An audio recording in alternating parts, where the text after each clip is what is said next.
studios here in Lagos. Well, let's get into our conversation now. Earlier in the week, queues returned to petrol stations over fuel scarcity, disrupting economic activities and essential services across the country. And the transportation sector particularly was hard hit with increased operational cost and reduced productivity. According to NNPC Limited, there is enough supply to last the country for the next 30 days and that the situation is temporary. While the situation seems to have gotten better on Friday, experts, however, have berated these developments. Well, let's get talking. My guest on the show, Dr. Boniface Chizie, an energy analyst and the MD CEO of BIC Consultancy Services, provides in-depth analysis and insight into the complex factors contributing to the fuel shortage, highlighting the challenges and solutions to these persistent problems. And so he joins me now. Thank you for your time, Mr. Boniface. We appreciate you for joining us. Well, the ongoing fuel scarcity has caused a lot of queues across the petrol stations. We know this is not the first time Nigeria is experiencing this, but this has raised some concerns because it is happening in a post-subsidy regime.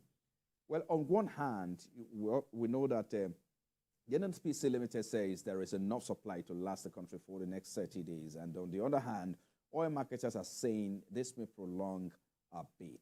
So what do you make of this development? I think that's where we need to start from. It's rather unfortunate. You know, this is a country that is supposed to be one of the top 10 OPEC members, crude oil producers in the world. I don't know of any other OPEC member that's had this sort of experience, which you have in Nigeria.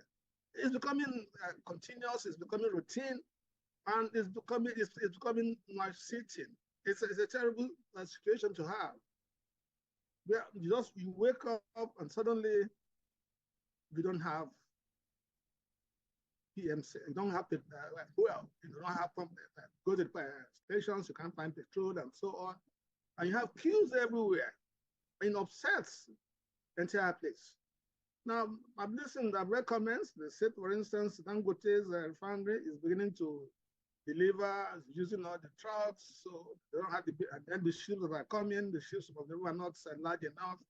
So they're using, they're using intermediate capacity ships, to take the planes from and so on, that their maintenance, this is a time for maintenance overseas. I've read a few comments, but I think that one is at a loss, that this should be happening. Now, this country, one must say, we punch terribly below our weight. We come short in so many respects. Why should this be the case? And often what you want to say to yourself is that this happens because those who are in charge, there are no consequences.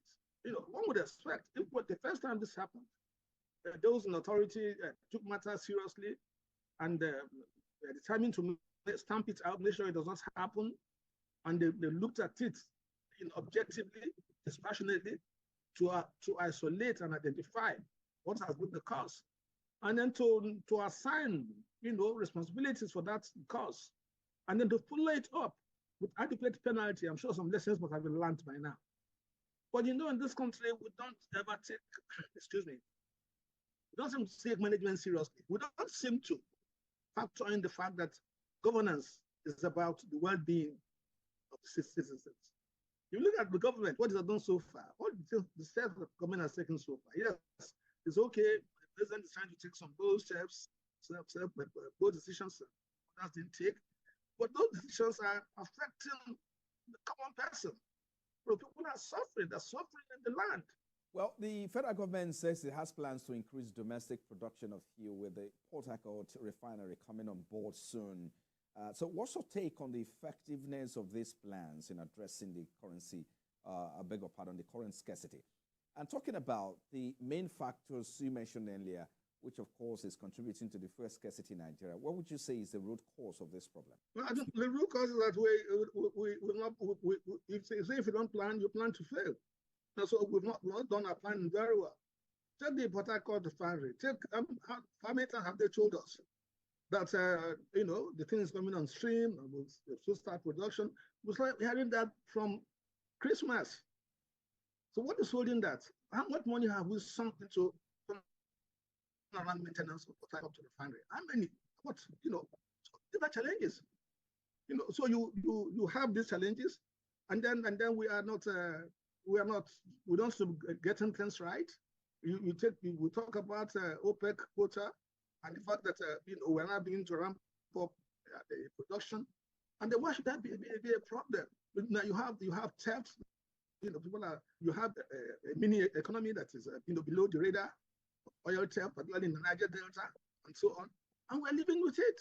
And then in the process, you have insecurity everywhere. So people are being killed everywhere. Military people are being killed everywhere. So I think that we better sit up. I think that we are not really getting it right. And that's something. I just came off program. This giant was what? That's the title of the presentation made by Dr. Fayemi, the former governor of Ekiti State. And this is a giant by all accounts. Nigeria is a giant by all accounts. People are saying we're not a giant, we're not who we are. Giants is by size. But you can be a giant, with a feet of clay, and that's what we are. So we are, you can't take that away from us. We are the largest economy in Nigeria, in Africa. I saw some ratings recently saying that South Africa has overtaken Nigeria, then it's Egypt, and then it's Algeria, and so on. Nigeria is fourth. I said, we say that to the Marines as far as I'm concerned. Our level of production, goods and services, GDP has not fallen. What has fallen is that you have your rate of exchange. The thing has depreciated. And so they use the same thing to now, take the thing in Naira and then they measure it, they say you are. Also, okay, they can say that. So that's measurement. But Nigeria, by all accounts, remains giant in Africa. But we don't seem, to be getting our acts right. I think that's reality. Well, apart from